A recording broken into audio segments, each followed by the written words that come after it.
Bonjour à toutes et à tous et bienvenue dans l'épisode 22 de Digital Marketing for Pro, le podcast qui décrypte l'actualité du marketing digital en moins de 30 minutes. À la une de l'actualité, cette semaine, on va s'attaquer à une question que vous êtes certainement déjà posée. Comment utiliser l'IA pour créer du contenu SEO sans prendre de risques vis-à-vis de l'algorithme? Parce qu'aujourd'hui, la promesse de l'IA, elle est claire. Produire plus vite, à moindre coût et à grande échelle. Mais derrière cette promesse, une incertitude persiste. Est-ce que ces contenus performent réellement sur Google? Et c'est précisément ce qu'une étude récente a cherché à analyser en comparant les performances de contenus générés par IA face à des contenus rédigés par des humains. Et derrière cette analyse, il y a une vraie question stratégique. Est-ce qu'on peut produire plus vite sans perdre en visibilité? Faut-il vraiment utiliser l'intelligence artificielle pour rédiger ces contenus ou est-ce au contraire un risque pour son référencement? Et vous allez le voir, les résultats sont loin d'être aussi évidents qu'on pourrait le penser. Et ce n'est pas tout. Dans le reste de l'actualité, on verra les 3 informations clés à retenir cette semaine sur le GIO, le référencement dans les réponses des LLM, avec des insights très concrets sur les contenus préférés des IA, les sources les plus citées et la montée en puissance de Gemini comme source de trafic. On parlera aussi du retour de Google dans le monde de l'A/B testing avec une nouveauté côté Firebase qui permet de faire des A/B testing sans passer par des plateformes payantes. On analysera un test en cours sur YouTube qui envisage de remplacer les titres des vidéos par des résumés générés par l'IA avec des implications directes sur la visibilité et le taux de clic de vos vidéos. On s'intéressera également à Reddit Ads qui accélère sur l'e-commerce avec de nouvelles fonctionnalités pour capter l'intention utilisateur. Et enfin, on terminera avec le chiffre de la semaine, un premier retour sur la publicité dans ChatGPT aux États-Unis avec cette statistique, une requête sur 5 sur ChatGPT déclencherait déjà une publicité, un signal très fort sur l'évolution des modèles économiques des IA et surtout sur ce qui nous attend côté acquisition. Alors, que vous soyez au bureau, dans les transports ou tranquillement chez vous, installez-vous bien, votre résumé de l'actualité marketing commence maintenant.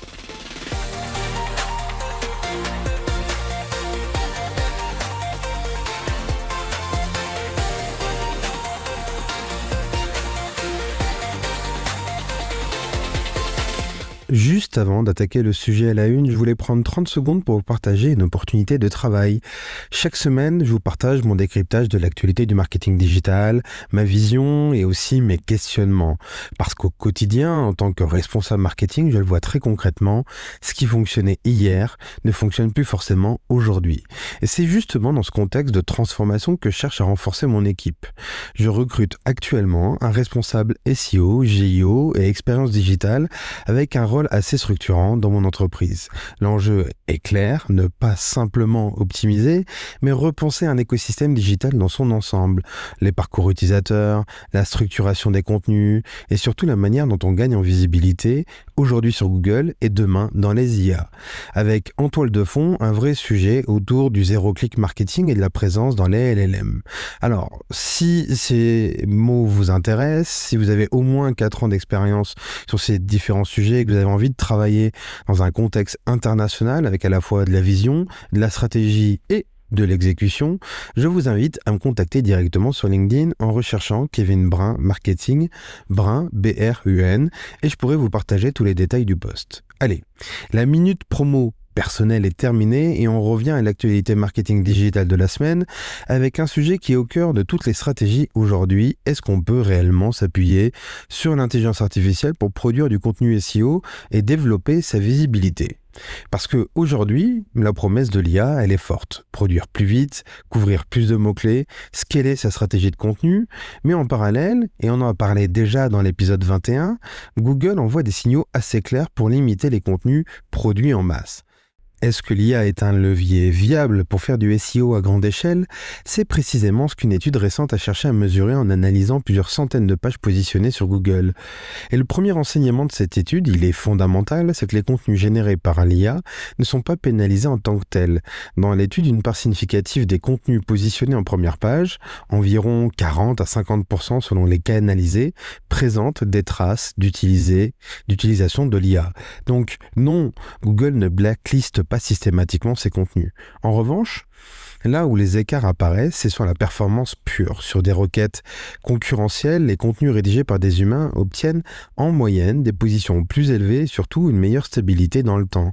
À l'inverse, les contenus fortement générés par l'IA sont plus volatiles dans les classements. Le deuxième enseignement de cette étude, c'est que l'étude montre que les contenus IA sont surreprésentés sur des requêtes à faible concurrence. Typiquement, tout ce qui va être définition, contenu informatif simple, tout ce qui va être longue traîne également. Mais dès qu'on arrive sur des requêtes à fort enjeu business, leur présence chute nettement. Autrement dit, l'IA permet de couvrir du volume, mais pas encore de dominer sur des sujets stratégiques. Le troisième point intéressant de cette étude, c'est qu'elle met en évidence un écart sur les signaux d'engagement. Les contenus enrichis par des humains génèrent plus de temps passé, plus d'interactions et souvent plus de backlinks. Pourquoi ? Parce qu'ils apportent tout simplement quelque chose en plus, un angle, une expérience, une opinion, une expertise, là où les contenus IA restent souvent neutre. Donc à ce stade, le constat il est assez clair. L'IA permet d'accélérer, mais elle ne garantit pas la performance, loin de là.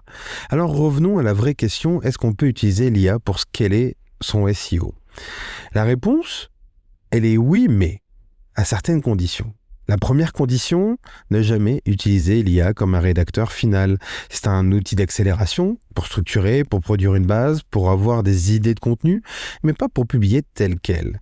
La deuxième condition, c'est qu'il faut injecter de la différenciation. Parce que c'est précisément ce qui manque au contenu IA. Et cette différenciation, elle vient de vous, de l'humain, de votre expérience, de vos insights, de vos arbitrages. La troisième condition, c'est de penser hybride. IA pour la vitesse, humain pour la valeur. Et enfin, changer de logique. L'IA permet d'écrire plus vite, certes, mais le SEO récompense toujours ceux qui apportent le plus de valeur. Et c'est là que ça devient encore plus stratégique. Même si vous appliquez tout ça, le terrain de jeu est en train de changer. Avec la montée des LLM, on ne parle plus seulement de Google, on parle d'un écosystème où la réponse, elle est synthétisée un peu partout. Et dans ces réponses, un phénomène commence à se confirmer. Les contenus issus de communautés, de forums ou de retours d'expérience sont de plus en plus utilisés comme source dans les réponses des IA. Pourquoi ? Parce qu'ils sont perçus comme plus authentiques et souvent plus utiles dans une logique de décision qu'un contenu marketing publié par une marque. Et ça change profondément les règles. Avant, il suffisait de produire le bon contenu. Aujourd'hui, il faut aussi exister dans les bons environnements, ce qui nous amène à une double exigence, performer sur Google, mais aussi influencer ce qui nourrit les IA, donc toutes les règles de JO. Donc pour résumer, oui, l'IA est un levier puissant pour scaler son SEO, mais uniquement si elle amplifie votre valeur et ne la remplace pas. Et justement, pour être présent dans les réponses générées par les IA, il ne suffit plus uniquement d'optimiser son contenu pour Google, il faut comprendre comment ces moteurs sélectionnent leurs sources. Et c'est là tout l'enjeu du GEO, le Generative Engine Optimization. Et chaque semaine, on vous résume les informations clés à retenir sur ce sujet. Et cette semaine, il y a 3 enseignements particulièrement intéressants qu'on voulait partager avec vous. Le premier point, c'est les sources les plus citées par les IA. Et là, il y a une vraie surprise. Les études montrent que les IA ne citent pas uniquement des sites experts ou de marques.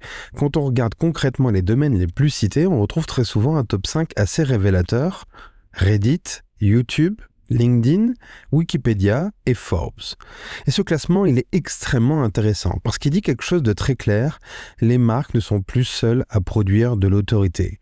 Dans ce top 5, tu retrouves des plateformes communautaires comme Reddit, des contenus vidéo avec YouTube, des prises de parole d'experts sur LinkedIn, une base de connaissances avec Wikipédia et un média reconnu avec Forbes.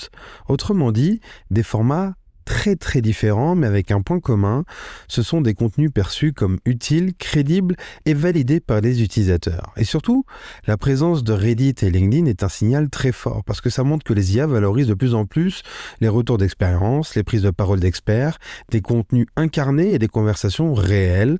Autrement dit, elles ne privilégient plus uniquement le contenu corporate, mais aussi, et parfois surtout, le contenu conversationnel. Le deuxième enseignement à retenir cette semaine, c'est les formats de contenu qui performent. Tous les contenus ne sont pas égaux face aux IA. Ce qui ressort très clairement, c'est que les contenus les plus repris sont ceux qui sont faciles à exploiter. Typiquement, des guides étape par étape, des FAQ, des contenus pédagogiques, des listes structurées. Pourquoi ces formats ? Parce que les IA fonctionnent par synthèse, elles vont extraire, reformuler, recomposer. Donc plus votre contenu est clair, structuré et hiérarchisé, plus il a de chances d'être utilisé. À l'inverse, les contenus trop marketing, trop narratifs ou trop orientés branding sont beaucoup moins repris, ce qui veut dire une chose très concrète, ce qui performe dans les IA, ce n'est pas ce qui séduit, c'est ce qui se comprend immédiatement. Le troisième point à retenir cette semaine, c'est que Google remet les sources au cœur du jeu et Gemini commence déjà à générer du trafic. Et là, on est sur un double signal très fort envoyé par Google. D'un côté, Google a récemment fait évoluer la mise en forme de ses réponses générées par IA, notamment avec les AI Overviews, et l'objectif est clair, mettre davantage en avant les sites sources utilisés pour construire les réponses. Concrètement, on voit apparaître des liens beaucoup plus visibles, des sources intégrées directement dans la réponse, et une mise en avant beaucoup plus claire des contenus cités. Mais surtout, ce changement s'accompagne d'un deuxième phénomène, une augmentation du trafic en provenance de Gemini. Certaines études montrent déjà des croissances à 2 chiffres sur des sites qui commencent à être régulièrement cités. Ce qui veut dire une chose très simple. Les utilisateurs ne se contentent plus de lire, ils commencent également à cliquer sur les différentes sources. Et ça, c'est un vrai changement de paradigme. Pendant un moment, on a beaucoup parlé du zéro-click marketing comme une menace pour le SEO, mais en réalité, on voit émerger un modèle hybride, une réponse générée, plus une mise en avant des sources et du trafic qui commence à se redistribuer.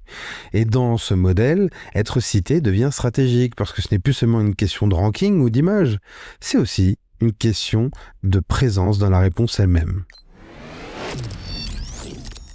On en a parlé dans le dernier épisode de Focus avec Olivier Guillaume. Le digital a profondément transformé notre manière de piloter la performance. Il a permis de la rendre mesurable, concrète et surtout de valider des hypothèses avec des données. Et c'est précisément sur ce principe que repose l'A/B testing. Tester, mesurer, arbitrer. Sauf que dans la réalité, ce principe, pourtant très vertueux, n'est pas accessible à tout le monde. Pourquoi ?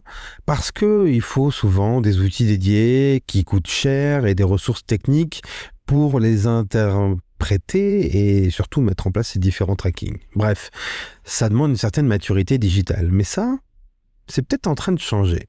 Google vient justement d'introduire une nouveauté dans son application nommée Firebase qui permet de faire de l'A/B testing directement sur le web et surtout gratuitement. Alors, rapidement, Firebase, qu'est-ce que c'est ? C'est une plateforme proposée par Google qui permet de gérer tout un ensemble de fonctionnalités liées à un produit digital. Analytics, base de données, notifications et surtout expérimentation. Historiquement, Firebase était surtout utilisé par les équipes produits, notamment pour les applications mobiles. Et avec cette nouvelle feature, Google étend cette logique au web.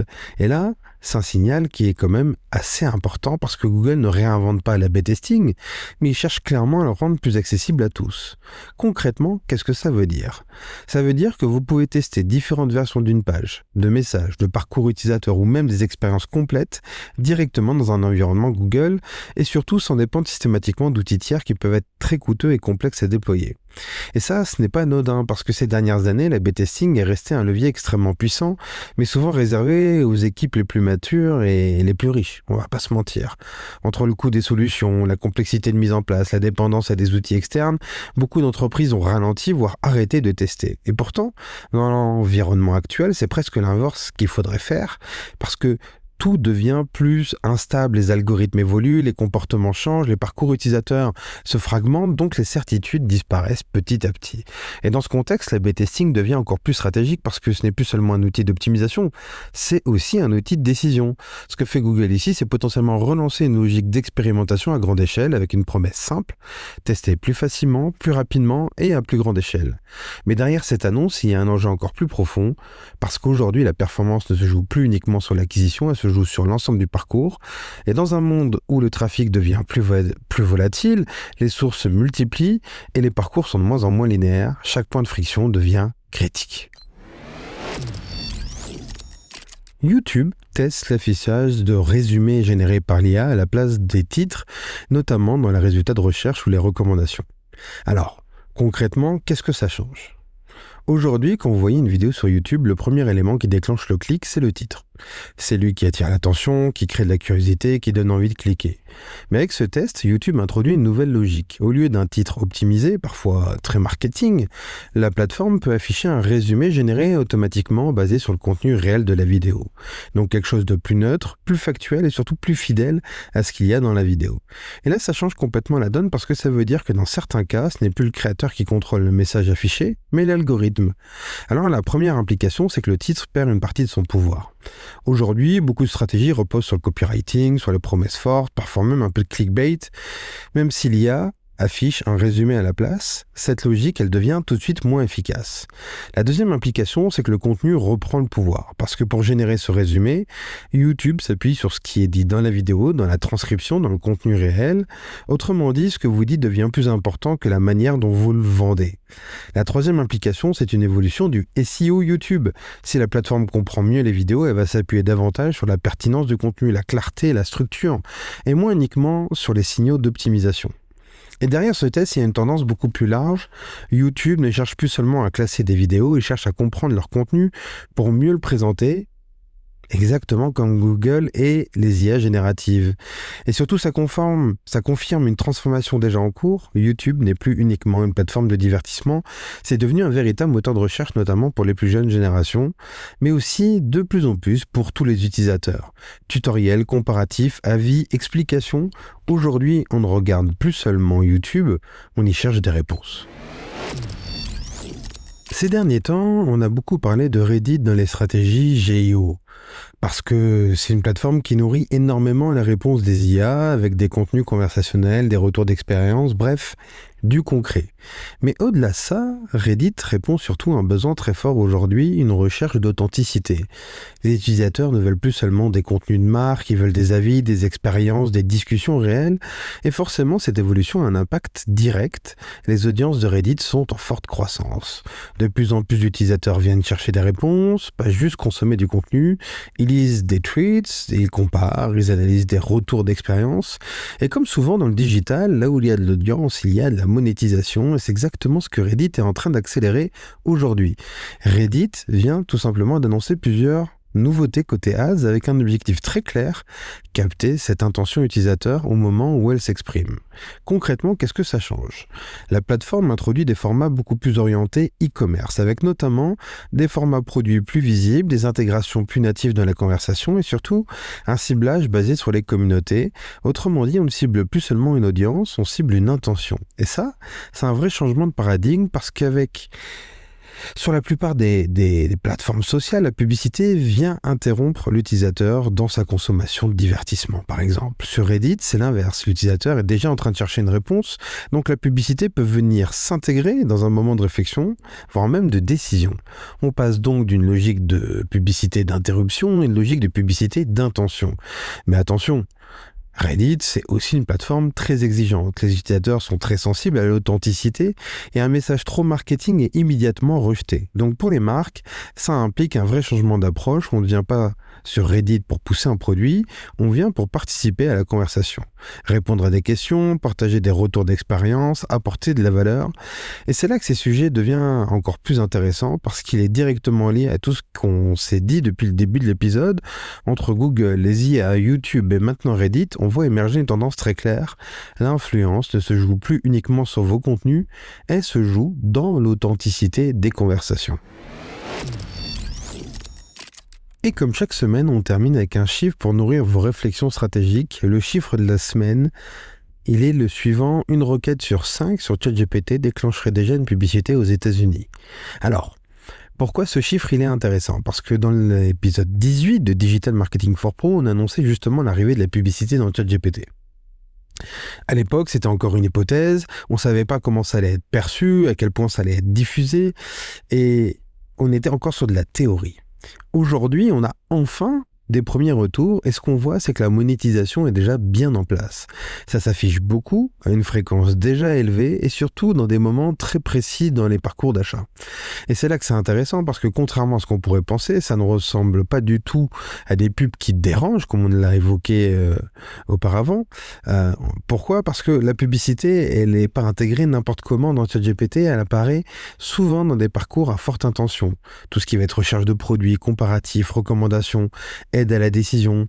Autrement dit, au moment où l'utilisateur est prêt à passer à l'action. Et dans ce contexte, la publicité n'est plus perçue comme une interruption, elle devient une extension de la réponse. Et c'est un changement majeur parce que pendant des années, la publicité digitale a été associée à une forme de friction avec des bannières, des pop-up, des formats très intrusifs.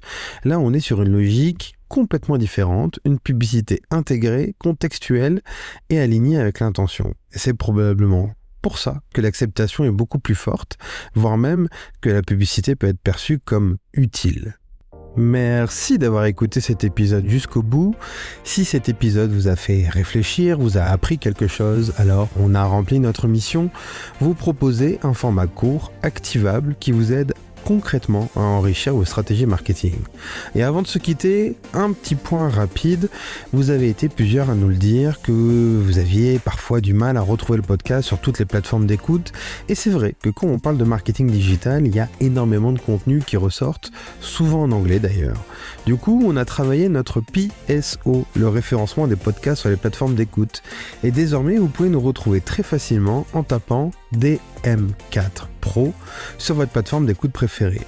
Et si vous considérez que ce podcast vous apporte de la valeur, alors c'est à votre tour de nous soutenir.